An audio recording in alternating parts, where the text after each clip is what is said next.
everyone, it's Annalisa from In the Hidden Kingdom, and welcome back. So, how do you really know you're on a twin flame journey? How do you really know you met your twin flame, right? And it's a really good question because I think everyone that is a twin flame goes through some sort of doubt about their connection, right? Because all twin flames go in separation. And if you're in separation and you've been in separation for a long time, you might be really doubting whether they're your real twin flame, right? Or even if you're in that runner chaser dynamic where they come in, they leave, they come in, you might be really questioning whether they're really your twin flame. And I'm going to say this to you, that all twin flames have that knowing that they are your other half, because your twin flame is you. Your twin flame shares the same soul as you. They are another body, another reincarnation of you. And they mirror back to you all things about you that has to be worked on. So they're a reflection of all the good and all of the not so good of you. And I can speak from my own experience that when I met my twin flame, there was a knowing from day one. In fact, I actually remember saying to my twin flame, "Wow, I feel like I met you before," right? And so there is a knowing that this person is more than just a connection or a relationship that you're going to have with someone. And a twin flame is not really a relationship, right? You can have that once you're in union down the road, right? You can have a so-called relationship, but it's not a relationship that you're used to knowing, like a soulmate you would have a relationship with, because there's two separate souls and you can work things out with a soulmate. But with a twin flame, you don't really work things out. You have to be aligned in this connection, and you can have a so-called what society calls a relationship. You can have, I like to call it a connection, because in this journey, you'll always be balancing that connection. The divine feminine will always balance the connection, but it becomes so much easier as your journey progresses, and you've learned how to balance the shared energetic field. So you'll learn how to do that, and it becomes much easier down the road once you are in union. So you will have a spiritual awakening, and you'll know that this is, in fact, your true twin flame. Because if you're not having an awakening, then it might be just a different relationship that you're having with someone. But it may not be your twin flame, because with your twin flame, all divine feminines will have a spiritual awakening. Now, you may have had awakenings before. I've had other awakenings in the past, but I would consider them to be like mini awakenings. This is your true hardest awakening that you'll ever go through. And this awakening will also activate your Kundalini, which is the energy force that lies at the base of your spine and comes through all your chakras. And that's how you'll also know that this is, in fact, your awakening, because that will activate as well.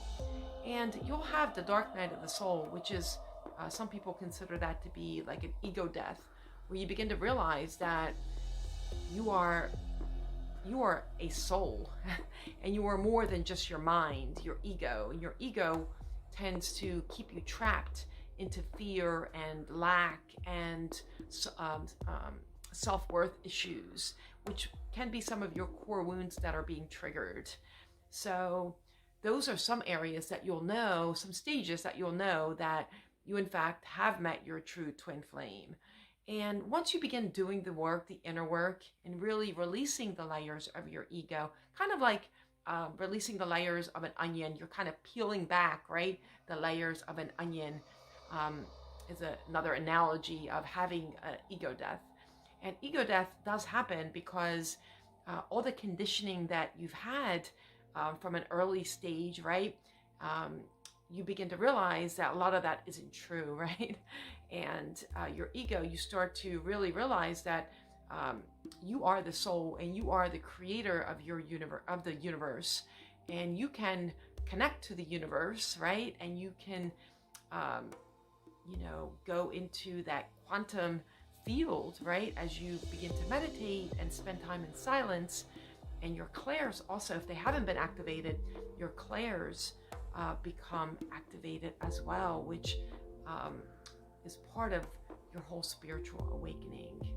So if you, and even, I'm going to say this, even with all that, even with ego death and having a spiritual awakening and having that knowing, right, that you met your twin flame, you still may have doubt, right? Because doubt does creep in at times, especially when the energies are really strong and you are having, another episode of just being triggered. Remember, it's not necessarily that your twin flame is triggering you, because if you're in separation, other people may trigger you, family members, people that you work with, friendships may trigger you. And all this is part of releasing layers of your ego and starting to understand that you are loved. You are unconditional love. Your soul is unconditional. Your soul has no, your soul just is. Your soul is not judgmental. And you'll learn to release all that conditioning of judging others, right? And really loving everyone and knowing that you are an energy force and that you are energy and you are connected to everything and everyone, and starting to realize that and being connected to yourself and knowing that you are one with everything, and that is part of your energy, right? And all that happens in this journey. Some people go through it a little bit quicker than others, but I can tell you it doesn't happen in 2 weeks or 3 weeks. It could take years for your awakening to come through and to really connect and understanding what that oneness is. And many twins are awakening now because the planet really needs you, and you are a way shower, right? You are a light worker, and you'll develop and realize what that is, what that means to you on your journey, because you're connecting to your original DNA blueprint as to why you're here on Earth and how are you to shine your light on Earth. And all of that is going to look different, of course, for every person. Doesn't mean you're necessarily going to be a coach, right?